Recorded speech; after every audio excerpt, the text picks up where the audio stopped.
Right now, you're probably sitting down to watch this video. And sitting for a few minutes is usually no problem.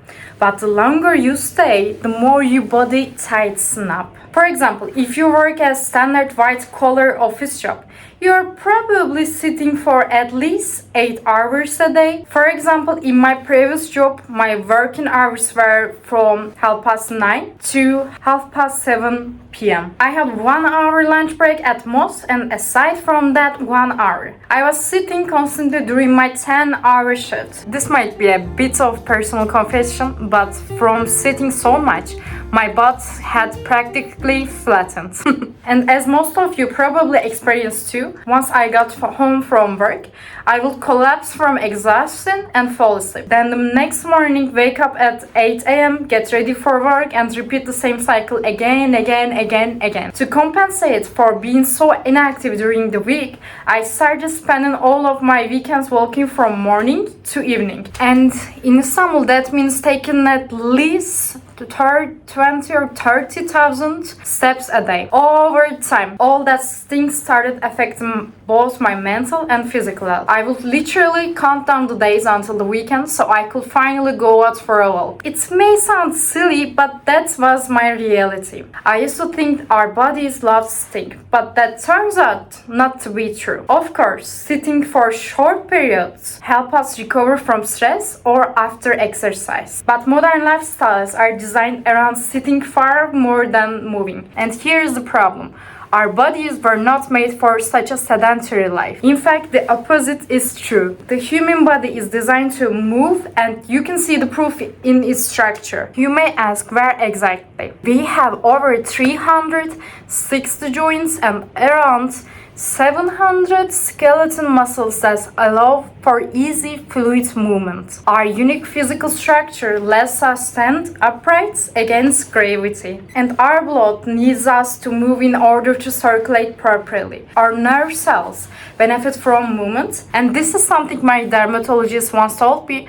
Regular exercise helps preserve the elasticity of our skin. So exercise is practically a natural longevity trick. I think Brian Johnson also knows this. When you consider all this, you realize that every centimeter of your body is accepting you to move. So, what happens when we don't move? Let's start with background of the issue. Literally, the spine. Our spine is long structure made of bones and cartilage discs between them. Joints, muscles, and ligaments connect everything and hold it all together. And what is our most common sitting posture? Let me show you.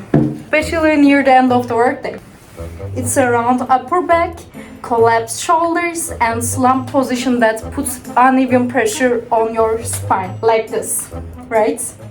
Over time, this causes wear and tear on the disc, overworks certain joints and ligaments, leads to tension in muscles that adapt to that curved posture. For me, this actually happened during university. Long hours of studying combined with the uncomfortable chair in my dorm caused my spine to start curving. Then I eventually started reformer Pilates because of the pain, and my instructor warned me, at the very least, stop sitting hunch over. And then with exercise, I was able to regain proper alignment. Rounded position also compress your chest cavity, which means there is less room for your lungs to expand when you breathe. That's a problem because it temporarily limits how much oxygen fills your lungs and enter your bloodstream. And around our skeleton are layers of soft tissues, muscles, nerves, arteries, and veins. And basically sitting compress these areas, putting pressure on delicate tissues that really feel the impact. Have you ever felt numbness or swelling in your limbs while sitting? If you have, and definitely have, here is why. The nerves, arteries, and the veins in the most compressed areas get squeezed, which limits nerve signals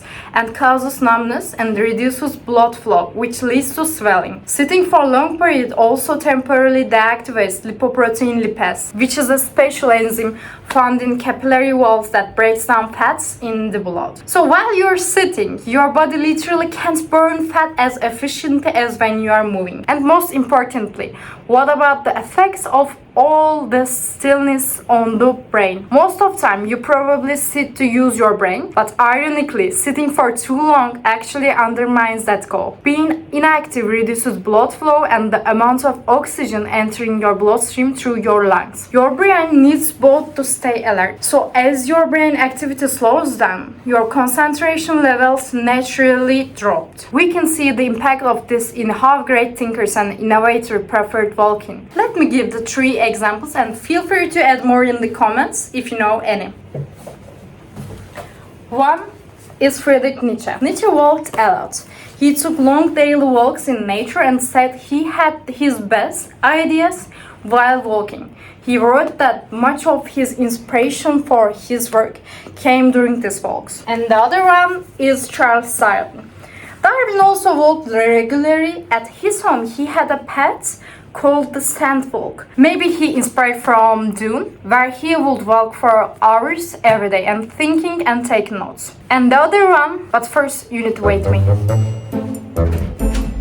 I'm here, is Steve Jobs. And Jobs loved walking too. He was known for his walking meets, during which he conducted many important discussions. Now that we look at the positive effects of sitting, let's talk about its negative effects. Unfortunately, the negative effects of sitting don't only show up in the short term. Recent studies link long periods of sitting to some types of cancer and heart diseases. It can also contribute to diabetes, kidney issues, and liver problems. Researchers even found that worldwide physical inactivity causes around 9% deaths every year. And that number is more than 5 million people. So something that seems as harmless as sitting actually has the power to change our health dramatically. Thankfully, the solutions to this growing problem are simple and intuitive. When you have no choice but to sit, try replacing the slouch posture with more upright spine. And when you are not tied to your chair, aim to move more. For example, set a reminder to stand up every 30 minutes. But most importantly,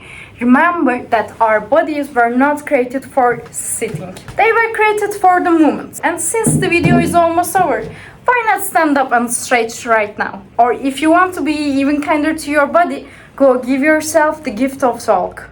Your body will thank you later. As for me, it's time for some exercise and walk. See you in next videos, and don't forget to like this video, subscribe to my channel, and support me on Patreon.